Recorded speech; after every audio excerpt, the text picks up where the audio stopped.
Oi, gente. Bom dia, boa tarde, boa noite. Essa é uma das várias conversas sobre design de moda que a gente vai ter aqui na aula.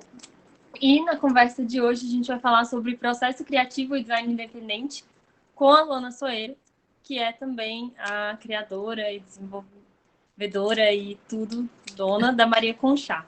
Lu, fica à vontade, pode se apresentar para a gente e falar um pouco da sua história. Perfeito, obrigada, Ju. Boa tarde, pessoal. Bom dia, boa noite. Eu não sei em que horário vocês vão assistir essa apresentação toda, essa aula que vai ser bem incrível. Meu nome é Luana Soeiro, como a Júlia já disse, professora Júlia, minha colega de classe da UEL.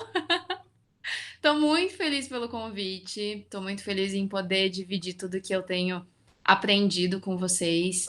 Eu acho que é um processo muito importante para o nosso crescimento, tanto de vocês todos, da ETEC, quanto meu, quanto da Ju.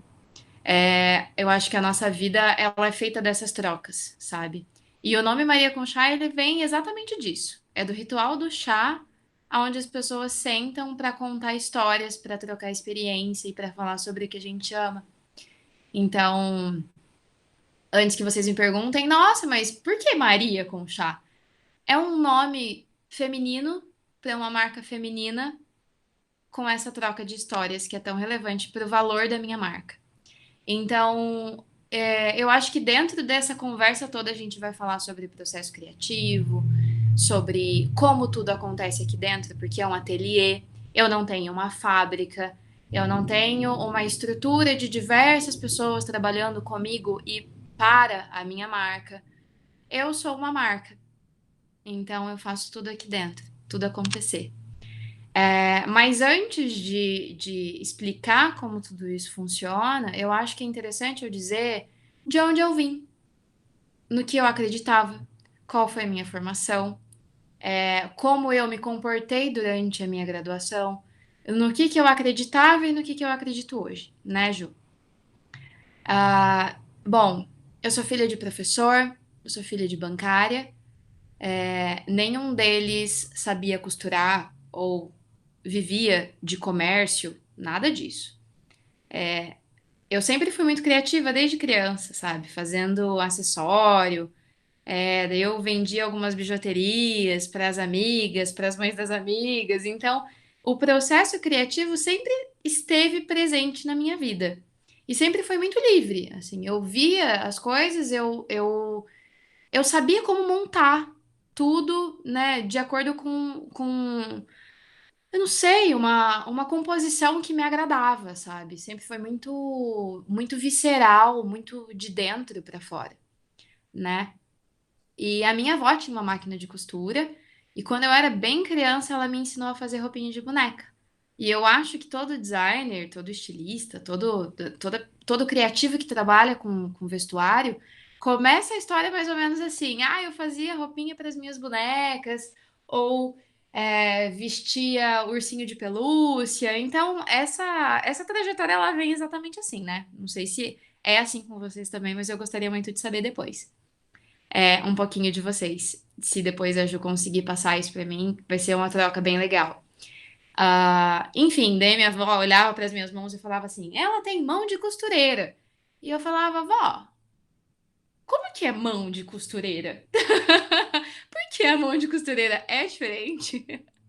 Eu não acreditava nisso, não entendia a relação também. Eu tinha os meus 5 anos de idade quando ela falava isso. Mas era muito divertido de ouvir, era muito divertido de brincar desse jeito. As bijuterias vieram depois, com miçanga e tudo mais. Eu tenho 32 anos hoje. Então, nessa época, a gente montava. Tinha lojas de peças de bijuteria, você ia, comprava o que você queria montar e ia fazendo. Então, era assim: uau, era super moda usar essas bijuterias. E, enfim, eu entrei na faculdade querendo ser designer de joias. E eu não imaginei que no fim eu seria uma designer de lingeries. Então, todo o conhecimento que eu adquiri fez com que eu fosse mudando a minha trajetória. Mas eu posso ser, na verdade, o que eu quiser. Se eu quiser fazer design de joias depois, ninguém me impede, né? Ninguém vai impedir vocês de realizar o sonho de vocês. Só que a gente precisa colocar a realidade para trabalhar nessa. Não é simples, não é fácil, não é glamour. O que vocês enxergam do mundo da moda pode ser, talvez seja, exatamente o oposto do que realmente é. Planejamento de coleção, hoje em dia tem mudado muito. A gente está em época de pandemia. Todo o processo criativo muda, o processo de consumo muda. Só que é engraçado que eu costumo dizer que hoje eu consigo viver o que eu estava planejando há 8 anos atrás, quando eu estava colocando a minha marca para realmente funcionar fora do meu planejamento. Aqui, ó. O pré de tudo isso é que durante a graduação da UEL eu fiz diversos estágios, eu passei por diversas cadeias da moda, desde fast fashion, a indústria de lingerie, e eu não conseguia me identificar com aquilo e eu não acreditava que seria o futuro e seria o que eu acreditava, sabe? Aí eu não tinha aquela proposta de consumo sem freio, de assim, de todo mundo comprando tudo ao mesmo tempo. Eu olhava para aquilo e falava assim, beleza, isso é o que acontece hoje. Mas o mundo não vai aguentar essa produção e esse consumo por muito tempo. Então a gente está trabalhando contra o tempo agora. Se eu me especializar nisso hoje, amanhã eu estou defasada, porque o mundo não vai absorver.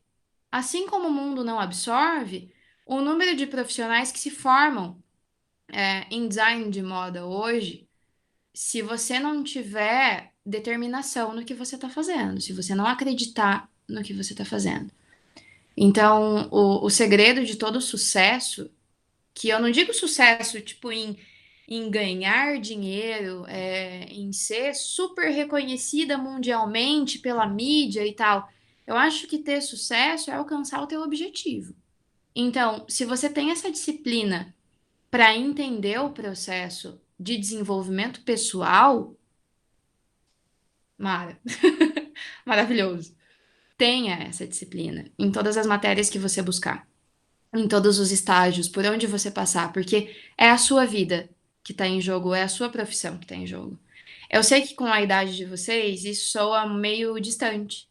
Só que, na verdade, se você começa a plantar essa sementinha agora e regar essa sementinha agora, quando você estiver no mercado de trabalho, tudo isso vai fazer diferença. É um comportamento, assim, que já te direciona desde cedo a como o mercado vai te enxergar. E no mundo da moda, no mundo do consumo, nada é além disso. Como as pessoas te enxergam e como você enxerga o mundo. Enfim, talvez eu esteja viajando um pouco, né, nas ideias, na trajetória, mas quem conseguir absorver isso, eu acho que já é meio caminho andado para tudo que eu vou falar daqui, né, para frente. Durante meu TCC, eu estava me preparando para fazer uma coleção, uma marca que cuidasse da saúde íntima feminina. Por que tudo isso? Porque eu não sei se vocês sabem, mas as mulheres precisam usar uma lingerie que tenha transpirabilidade, que tenha um conforto térmico, que tenha capacidades, né? O tecido propriedades, acho que a melhor palavra é essa, para cuidar da saúde íntima, para não ter proliferação de bactérias, para que a gente não tenha desenvolvimento de algumas doenças por exemplo, o tecido como poliéster, que basicamente é plástico, acaba tendo como consequência. Então, eu trabalhei com algodão, linho, viscose, certos tecidos que na lingerie naquela época eles não eram aplicados, porque eram tecidos planos. Eu não trabalhei com malha, que era o óbvio. Eu já queria fugir do óbvio. E desde o início, essa conversa, ela começa assim: não tenha uma marca se for mais uma. Porque não faz sentido existir como mais um, entendeu? Você tem que ter uma relevância, você tem que pensar no teu propósito. Se teu propósito faz sentido para você, aplica esse propósito no mundo, sabe? Olha com distanciamento e fala, nossa, o que eu tô fazendo é relevante? Tá legal pro que vem pela frente, pro que eu acredito? Eu acho que com o tempo a gente vai amadurecendo essas ideias, a gente vai testando. No momento em que vocês estão, é legal fazer bastante teste. É legal realmente se jogar e falar: não, eu quero testar isso, eu quero testar jeans, eu quero testar malha, eu quero testar o tecido plano, porque eu não sei realmente como eles trabalham, eu não sei como eles vestem, eu não sei como eles funcionam. Por isso que a prática, ela tem que ser tem que acompanhar muito o que vocês pesquisam. Coloque a mão na massa. Se tem alguma coisa que eu posso dizer, pratique. Coloque tudo o que vocês quiserem fora do papel. Porque o papel, o computador, eles absorvem tudo o que vocês querem. Mas e o tecido? Como é que ele se comporta? Eu não sei se a Júlia já falou sobre isso com vocês, mas eu acredito que sim, que é uma das coisas que a gente sempre aprendeu durante a graduação, é que na hora de colocar no papel as nossas ideias, já existe uma quebra, já existe uma diferença, né? A gente pensa numa coisa que, nossa, é super legal.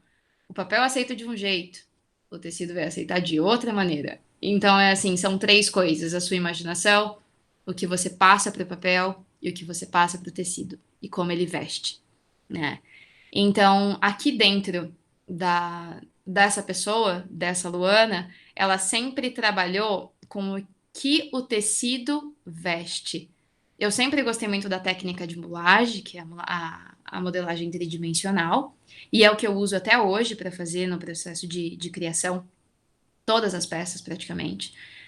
Alguma peça ou outra que eu já sei como é que funciona a base, então eu só vou replicando, né, o meu conhecimento. Mas todo esse teste, ele foi feito na base da mulagem. E, nossa, mas mulagem para lingerie? Sim, mulagem para lingerie. É uma maneira diferente, né? Geralmente o pessoal faz o desenvolvimento através do desenho técnico, depois, claro, da pesquisa, né, imagética e pesquisa de mundo, de tendência, e depois vai fazendo o processo de modelagem plana, modelagem computadorizada, depois passa para pilotagem, para depois ver como aquilo veste. Eu já faço um processo diferente. Eu quero testar como aquilo veste. E depois que eu aprovar como aquilo veste, eu vou planificar e vou passar para todas as informações que eu preciso também. Então, tá vendo como todo designer tem suas manias e seu processo criativo? Pode ser que facilite para alguns e pode ser que dificulte para outros. Então, vai de cada um realmente testar. É claro que cada instituição ela ensina um processo de desenvolvimento para facilitar com que a construção de linguagem de vocês seja, né, siga um caminhar mais tranquilo, né, e já testado. Mas a moda como arte, a roupa como expressão, ela nada mais é do que esses testes mesmo. E é a hora de fazer tudo isso, né, Ju? Eu não sei se tá legal nesse, né, essa conversa, esse princípio, mas tem alguma dúvida nesse começo, Ju, que você queira que eu Não, comente? não. Acho que você podia comentar um pouco, porque você trabalha com slow fashion, né? Isso Aham. é legal. Falar um pouco do que você faz para que as suas peças sejam mais sustentáveis, para que o trabalho envolvido no seu Sim. processo seja mais justo.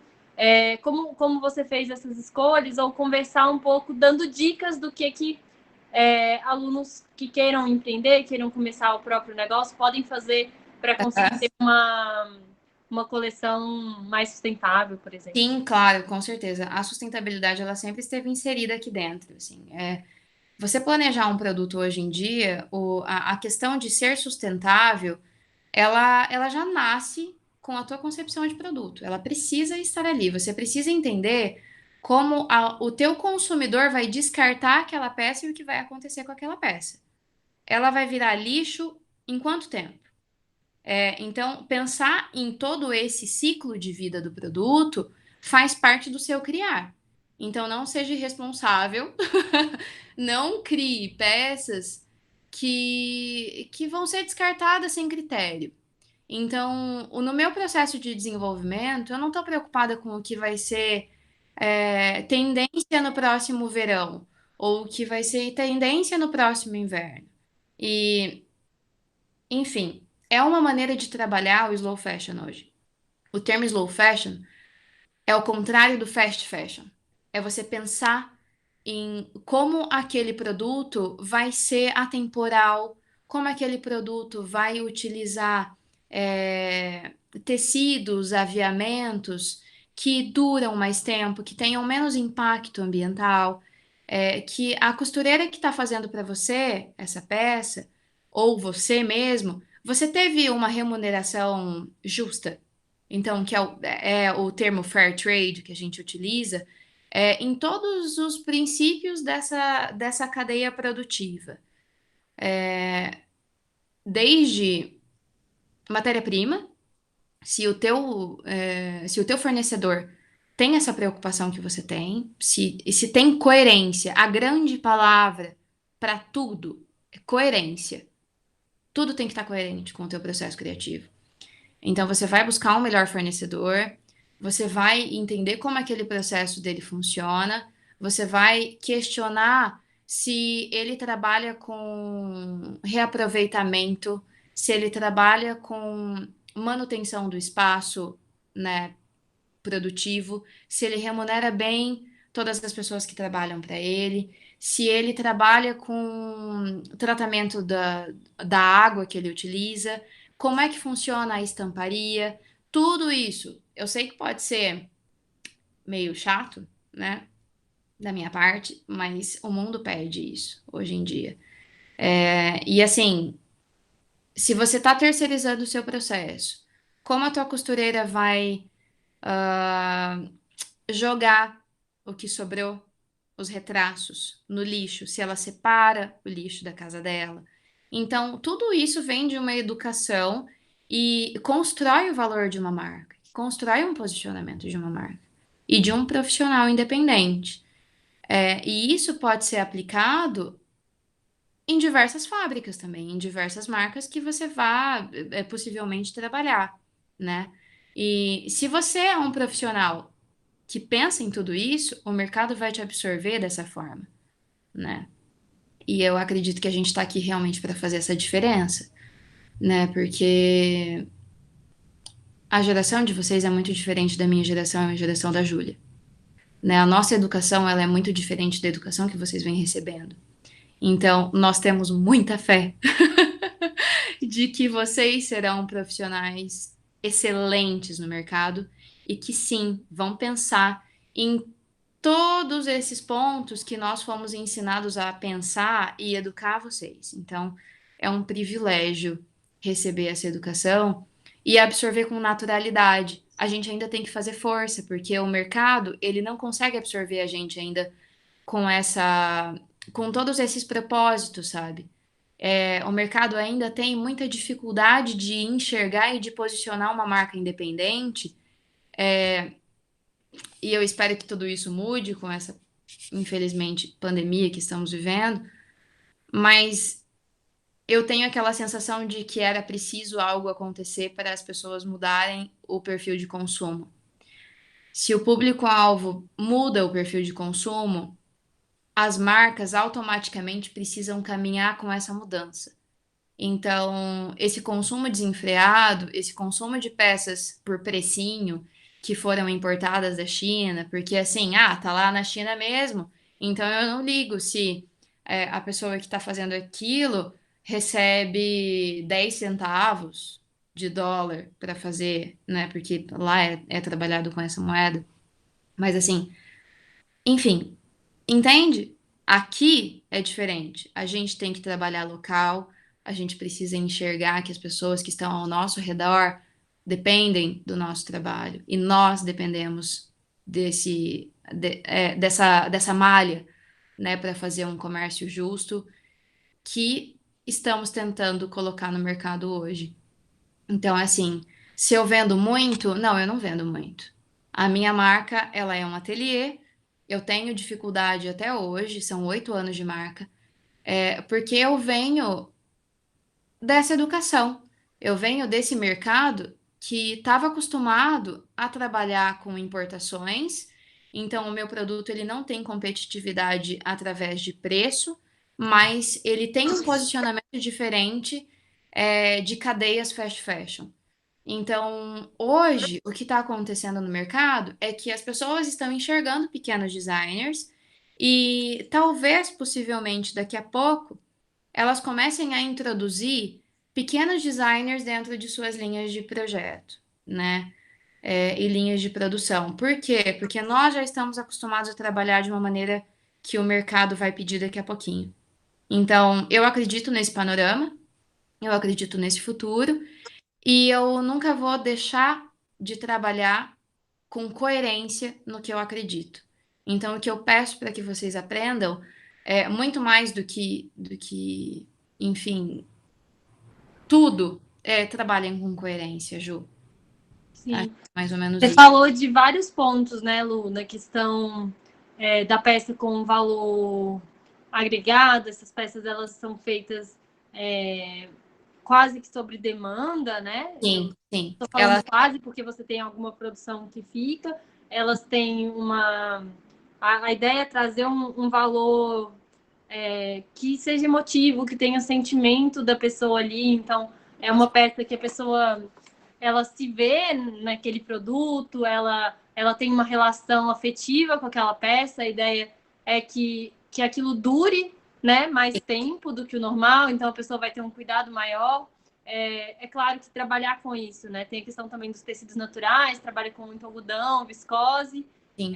a questão do trabalho justo, e aí remunerar as pessoas com um trabalho justo faz com que as peças sejam mais caras, a escolha de materiais, né, mais duráveis e alguns materiais melhores também encarece um pouco o produto. E a proposta é essa, né? Um produto um pouco mais caro do que você encontra em, sei lá, fast fashion, mas que a ideia é que você use ele por mais tempo. Então, sei lá, é o preço de você comprar 2, 3 produtos no fast fashion. E, na verdade, E, eu vou te interromper só para uma colocação, tá? Desculpa. claro. Mas a questão de consumir menos, ela encontra com a necessidade de fazer com que o público-alvo entenda, o público-alvo eu digo consumidores entendam que essa conta ela não está fechando para os criadores, ela não está fechando para quem está no Brasil hoje tentando produzir em pequena escala e sob demanda. Por quê? Nós encontramos diferentes preços de mercado de matéria-prima comparando com cadeias fast fashion. Então, a nossa compra é, por exemplo, de insumo que tem um custo elevadíssimo. Então, eu não tenho como competir com pessoas que fazem grades e grades gigantescas e produções, assim, toneladas de produtos, entendeu? Então, é assim, não é que eu quero ter produtos mais caros, é porque se eu não tiver um produto mais caro, eu pago para trabalhar. Hoje eu acredito que assim, eu saí de um momento que eu estou parando de pagar para trabalhar. Mas até pouco tempo atrás era praticamente isso. Porque se eu for colocar no meu preço final o valor real daquele produto, eu não vendo meu produto. Porque eu tenho lingerie que demora 3 dias para confeccionar. Quem vai querer pagar 3 dias do seu trabalho mais o custo da matéria-prima, que nesse caso é a seda, né? E mais bordado, e mais confecção, e todos os custos que tem dentro da confecção. É assim, o produto final ele fica inviável, entendeu? Isso Lu, que é complexo. desculpa. Sim, Claro. sim, faz todo sentido. Quando você fala esses outros preços, né, é legal a gente pensar no estudo de precificação. Não sei, talvez vocês tenham visto em tecnologia da confecção, em alguma matéria nesse sentido, mas que é o preço do produto, o preço final de custo, ele não é só a matéria-prima e o trabalho. Ele envolve a energia, o desgaste das máquinas, tanto o desgaste do uso cotidiano quanto o desgaste tecnológico, Isso. água, o espaço, que mesmo que o espaço seja seu, você tem que eventualmente guardar um dinheiro para reformas e outras coisas. Sim. Então, tem várias pequenas cifras de custos que envolvem o custo do preço final. Acho que, né, talvez vocês estejam ou não familiarizados com isso, senão vocês vão aprender um pouco mais ao longo do curso.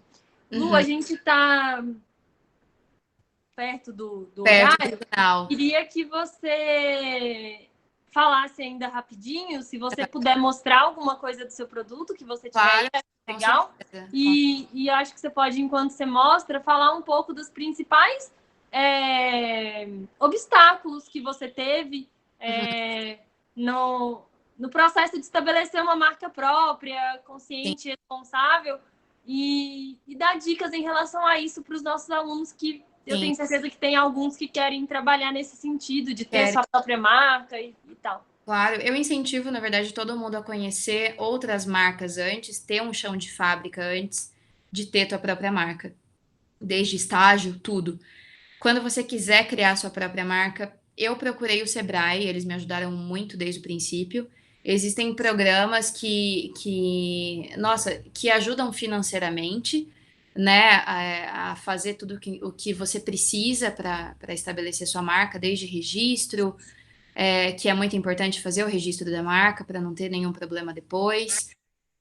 A compra de domínio para você ter um site, hoje em dia o e-commerce ele é super importante, a comunicação com o teu público, mais do que nunca está online. Então, comunique seu produto, comunique a sua vida, comunique o que você acredita como valor de marca. Eu trabalho com seda, eu trabalho com algodão, eu trabalho com viscose, eu trabalho com cores, eu trabalho com o que as pessoas querem vestir de dentro para fora. Então, no meu processo criativo, eu levo muito em consideração o co-design, onde o cliente cria junto comigo o produto que ele quer vestir. São poucas as pessoas que conseguem fazer isso hoje em dia, né, pela demanda e, enfim, para realmente essa conta fechar, eu sei que é complexo, mas a partir daí eu criei uma cápsula, né, de produtos que eu deixo a pronta entrega, até coloquei aqui para a gente conversar sobre isso. Então, enfim, dá para ver, né, um pouco na câmera, mas eu trabalho muito com a união das cores, desde renda e das estampas na linha Tropicalia. São peças que abraçam o corpo feminino, que não modificam as formas. Eu não trabalho com bojo, eu não trabalho com nada de aro. Eu simplesmente penso que a lingerie ela deve ser uma peça, uma moldura para a mulher se sentir à vontade e confortável diante do que ela vê através do espelho e diante do que ela tem em contato com o próprio corpo. Mulheres que são mulheres por natureza, que escolhem ser mulheres, então é assim, completamente plural, né? Somos mulheres e somos essência. Então, tudo que eu criar tem que acontecer de acordo com tudo isso que eu acredito. E também tenho a linha seda, eu vou até levantar para mostrar para vocês uma peça que eu estou desenvolvendo e está alfinetada aqui no meu manequim. A seda, como todos vocês conhecem, é o fio mais nobre que existe, é a sustentabilidade envolvida em todos os processos. Eu não sei se vocês sabem, mas é a família que faz a produção dos casulinhos, dos bichos da seda, geralmente tem uma agricultura familiar, ah, num raio de 13 quilômetros. Você não pode pulverizar nenhum tipo de agrotóxico, então você é obrigado a ter um plantio de hortaliças que não tenham nenhum tipo de agrotóxico também. Então, né, o mundo pede com que a gente tenha uma preocupação a mais. E essas famílias que dependem, né, da produção da seda, elas já vêm alimentando esse mercado de diversas formas e que a gente às vezes nem tem contato. Então, é muito interessante falar sobre a seda. Na verdade, o bicho da seda é um inseto e é um inseto que gera muito, assim, muito emprego, que gera, nossa, que gera maravilhas. Eu sei que muitos veganos hoje em dia